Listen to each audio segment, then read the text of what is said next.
प्रेमानंद जी महाराज का क्या है असली नाम, कैसे बने सन्यासी, जानिए वृंदावन वाले प्रेमानंद महाराज की कहानी। प्रेमानंद जी महाराज वृंदावन में राधा रानी के भजन कीर्तन करते हैं। वे भजन मार्ग व कथा के द्वारा मोक्ष प्राप्ति का ज्ञान देते हैं। जानते हैं प्रेमानंद जी महाराज के जीवन के बारे में। राधा रानी के परम भक्त और वृंदावन वाले प्रेमानंद जी महाराज को भला कौन नहीं जानता। वे आज के समय के प्रसिद्ध संत हैं। यही कारण है कि उनके भजन और सत्संग में दूर दूर से लोग आते हैं। प्रेमानंद जी महाराज की प्रसिद्धि दूर दूर तक फैली हुई है।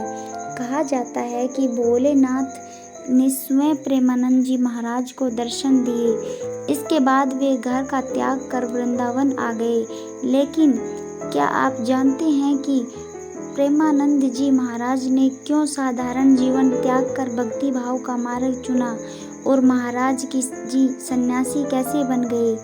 आइए जानते हैं प्रेमानंद जी महाराज के जीवन के बारे में। प्रेमानंद जी महाराज का जीवन परिचय। प्रेमानंद जी महाराज का जन्म उत्तर प्रदेश के कानपुर में एक ब्राह्मण परिवार में हुआ। प्रेमानंद जी के बचपन का नाम अनिरुद्ध कुमार पांडे है। इनके पिता का नाम श्री शंभू पांडे और माता का नाम श्रीमती रामा देवी है। सबसे पहले प्रेमानंद जी के दादाजी ने संन्यास ग्रहण किया। साथ ही इनके पिताजी भी भगवान की भक्ति करते थे और इनके बड़े भाई भी प्रतिदिन भगवत का पाठ किया करते थे। प्रेमानंद जी के परिवार में भक्ति भाव का माहौल था और इसी का प्रभाव उनके जीवन पर भी पड़ा। प्रेमानंद जी महाराज बताते हैं कि जब वे 5वीं कक्षा में थे तभी से गीता का पाठ शुरू कर दिया और इस तरह से धीरे धीरे उनकी रुचि आध्यात्म की ओर बढ़ने लगी। साथ ही उन्हें आध्यात्मिक ज्ञान की जानकारी भी होने लगी। जब वे 13 वर्ष के हुए तो उन्होंने ब्रह्मचारी बनने का फैसला किया और इसके बाद वे घर का त्याग कर सन्यासी बन गए। सन्यासी जीवन की शुरुआत में प्रेमानंद जी महाराज का नाम आर्यन ब्रह्मचारी रखा गया। सन्यासी जीवन में कई दिनों तक रहे भूखे। प्रेमानंद जी महाराज सन्यासी बनने के लिए घर का त्याग कर वाराणसी आ गए और यहीं अपना जीवन बिताने लगे। सन्यासी जीवन की दिनचर्या में वे गंगा में प्रतिदिन 3 बार स्नान करते थे और तुलसी घाट पर भगवान शिव और माता गंगा का ध्यान व पूजन करते थे। वे दिन में केवल 1 बार ही भोजन करते थे। प्रेमानंद जी महाराज भिक्षा मांगने के स्थान पर भोजन प्राप्ति की इच्छा से 10-15 मिनट बैठते थे। यदि इतने समय में भोजन मिला तो वह उसे ग्रहण करते थे, नहीं हो सिर्फ गंगा जल पीकर रह जाते थे।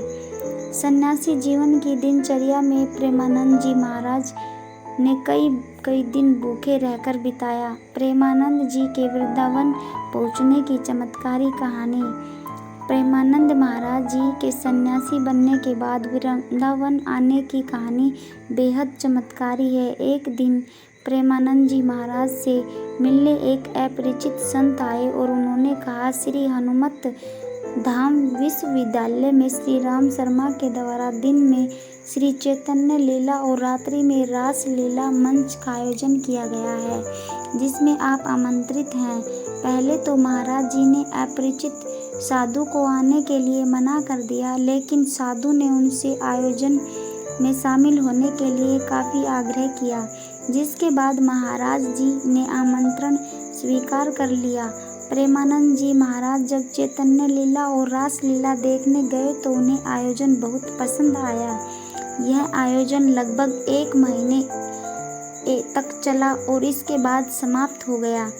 चैतन्य लीला और रास लीला का आयोजन समाप्त होने के बाद प्रेमानंद जी महाराज को आयोजन देखने की व्याकुलता होने लगी कि अब उन्हें रास लीला देखने को कैसे मिलेगी। इसके बाद महाराज जी उसी संत के पास गए जो उन्हें आमंत्रित करने आए थे। उनसे मिलकर महाराज जी कहने लगे, मुझे भी अपने साथ ले चले जिससे कि मैं रास लीला को देख सकूं। इसके बदले में आपकी सेवा करूंगा। संत ने कहा, आप वृंदावन आ जाए, वहाँ आपको प्रतिदिन रासलीला देखने को मिलेगी। संत की यह बात सुनते ही महाराज जी को वृंदावन आने की ललक लगी और तभी उन्हें वृंदावन आने की प्रेरणा मिली। इसके बाद महाराज जी वृंदावन में राधा रानी और श्री कृष्ण के चरणों में आ गए और भगवत प्राप्ति में लग गए। इसके बाद महाराज जी भक्ति मार्ग में आ गए। वृंदावन आकर वे राधा वल्लभ संप्रदाय से भी जुड़े। हेलो फ्रेंड्स, मैं भी बेस्ट हिंदी स्टोरी आपके समक्ष लेकर आती हूँ। जो बड़े चैनल स्टोरी बनाते हैं जैसे Deepak Dahiya, tales toon Jacksons, JR voice story, Hania voice, ज़िंदगी से जुड़ी कहानियाँ, काफ़ी ऐसे चैनल हैं जो ऐसी स्टोरी बनाते हैं। आपको मेरी कहानी अच्छी लगे तो आप हमें भी सपोर्ट करें। मैं कोशिश करूँगी आपके लिए अच्छी स्टोरी लाने की। धन्यवाद।